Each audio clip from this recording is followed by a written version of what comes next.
नमस्कार मित्रांनो, स्वागत आहे तुमचं फौजी महाराष्ट्राच्या मराठी चॅनलमध्ये. मित्रांनो, आई हा शब्द जर तुम्ही ऐकला तर तिथेच आपलं जग सुरू होतं आणि तिथेच आपलं जग संपतं. आईला कोणती उपमा देता येत नाही आहे किंवा आईला कोणत्याही स्तरावरचं आपण म्हणू शकतो की ते लिमिटलेस आहेत. देवापेक्षाही पुढे आपण कोण असेल तर आपल्यासाठी आई असते. तर या आई या शब्दासाठी किंवा आई या आपण म्हणू शकतो या व्यक्तीसाठी खूप मोठा एक असा निर्णय म्हणू शकतो आपण महाराष्ट्र सरकारचं इथं आपल्या पुढे आलेलं आहे. म्हणजेच काय की इथून पुढे मित्रांनो, आता काही मी एक तुम्हाला मंत्रिमंडळाचा निर्णय सांगणार आहे. त्या निर्णयामध्ये काय सांगितलं आहे की इथून पुढे जे काही शासकीय तुमचे डॉक्युमेंट्स असतील किंवा शासकीय तुमचे जेवढेही जसं आपलं 10वीचं सर्टिफिकेट असेल, 12वीचं सर्टिफिकेट असेल, जे काय असेल तुमचं शासकीय, त्यामध्ये जन्म आणि मृत्यू प्रमाणपत्रसुद्धा येणार आहेत मित्रांनो. तर याच्यावरती मित्रांनो आपलं जे नाव येतं, याआधी कसं व्हायचं की आपलं नाव, आपल्या वडिलांचं नाव, त्याच्यानंतर आपलं आडनाव. परंतु इथून पुढे मित्रांनो काय होणार आहे, आपलं नाव, आपल्या आईचं नाव, त्याच्यानंतर आपल्या वडिलांचं नाव, त्याच्यानंतर आपलं आडनाव. अशा प्रकारे नावं लिहिण्याचा जो काही आदेश आहे, जो काही निर्णय आहे मंत्रिमंडळामध्ये झालेला आहे. संपूर्णपणे GR काय आहे किंवा संपूर्णपणे निर्णय काय आहे हे पाहण्यासाठी मित्रांनो व्हिडिओ शेवटपर्यंत बघा आणि व्हिडिओ आवडला तर नक्की लाईक करा. त्याचसोबत मित्रांनो तुम्ही आपल्या चॅनलवर जर नवीन असाल आणि तुम्हाला जर आर्मी, नेव्ही, एअरफोर्स तसंच पोलीस भरती, SSC GD अशा प्रकारचे नवीन व्हिडिओ पाहायला आवडत असतील किंवा अशा प्रकारच्या नवीन अपडेट पाहायला आवडत असतील गव्हर्नमेंटच्या, तर नक्कीच तुम्ही आपल्या चॅनल सबस्क्राईब करू शकता आणि बाजूला असलेले बेल आयकॉन प्रेस करू शकता. म्हणजेच प्रत्येक व्हिडिओ सगळ्यात आधी तुम्हाला मिळेल. तर मित्रांनो, सुरुवातीच्या व्हिडिओला त्यापूर्वी माझी थोडी माहिती सांगतो. मी आहे तुषार आणि तुमचा फौजी महाराष्ट्राचा आपला मराठी चॅनेल.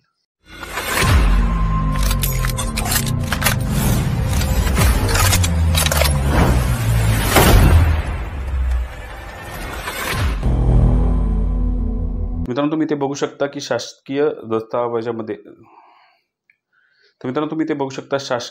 दस्तावेजांमध्ये आईच्या नावाचा समावेश वेगळ्या स्तंभामध्ये न दर्शवता उमेदवाराचे नाव, आईचे नाव, नंतर वडिलांचे नाव व आडनाव अशा स्वरूपात नोंदवण्याचे बंधनकारक करण्याचा निर्णय आज झालेल्या मंत्रिमंडळ बैठकीत घेण्यात आलेला आहे.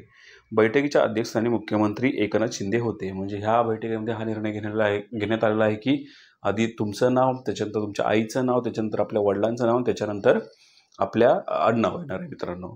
याच्यामध्ये 1 मे 2024 व त्यानंतर जन्मलेल्या सर्व बालकांच्या नावाची नोंद, बालकाच्या नाव, आईचे नाव, नंतर वडिलांचे नाव, आडनाव अशा स्वरूपात सर्व शैक्षणिक कागदपत्रे, महसूल दस्तावेज, वेतन चिठ्ठी, सेवा पुस्तक, विविध परीक्षांच्या अर्जाचे नमुने इत्यादी शासकीय दस्तावेजांमध्ये बंधनकारक करण्यास मान्यता देण्यात आली आहे. म्हणजे मित्रांनो, इथून पुढे तुम्हाला शाळेमध्ये सुद्धा समजा 1 जानेवारी 2024 नंतर तुमचा जन्म असेल की तुमचा एखादा मुलगा असेल, मुलगी असेल, तुमच्या आसपास कोणी असेल, त्यांना जेव्हा तुम्ही शाळेमध्ये सुद्धा ॲडमिशन कराल किंवा इथून पुढे त्यांचं आधार कार्ड बनवाल किंवा इथून पुढे त्यांचं कोणतंही डॉक्युमेंट काढाल, तर त्यांना सुद्धा मित्रांनो तुम्हाला जे नाव आहे, तुमचं नाव म्हणजे तुमच्या बाळाचं नाव किंवा जे काय असेल ते नाव, त्याच्यानंतर आईचं नाव, त्याच्यानंतर वडिलांचं नाव, त्याच्यानंतर आडनाव अशा प्रकारे तुम्हाला त्या स्पेसिफिक पूर्णपणे शब्दांमध्ये कन्वर्ट करावं लागेल मित्रांनो.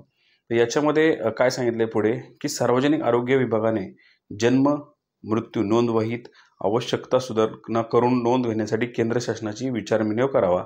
म्हणजे मित्रांनो, 1 जानेवारी जवळजवळ 3 महिने उलटून गेले. या 3 महिन्यात असंख्य बालकं जन्माला आले असतील, असंख्य जे काही वृद्ध आहेत ते एक्सपायर झाले असतील. तर मित्रांनो, यांची जन्म मृत्यू जी नोंद आहे ही नोंदसुद्धा इथे एडिट करावी लागणार आहेत. म्हणजे यांच्यामध्ये थोडेफार चेंजेस करावे लागणार आहेत.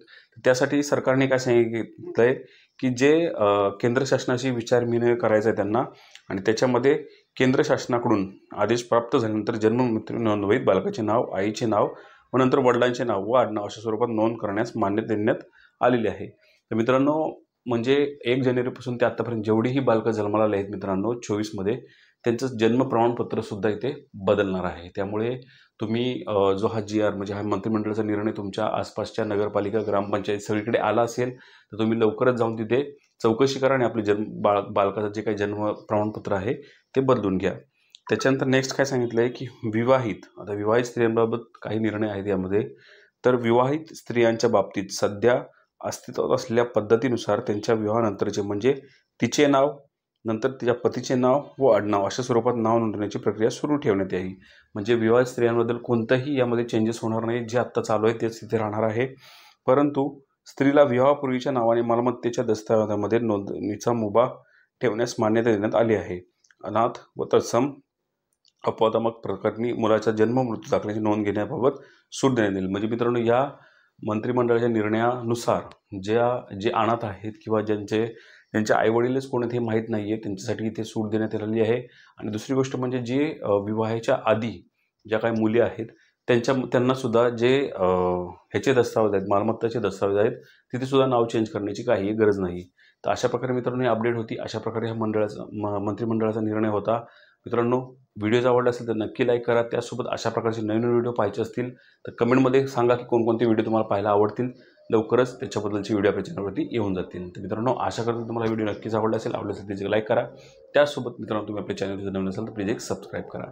तर मित्रांनो, पुन्हा भेटूया अशा नवीन विषयासह. तोपर्यंत जय हिंद, जय महाराष्ट्र, वंदे मातरम.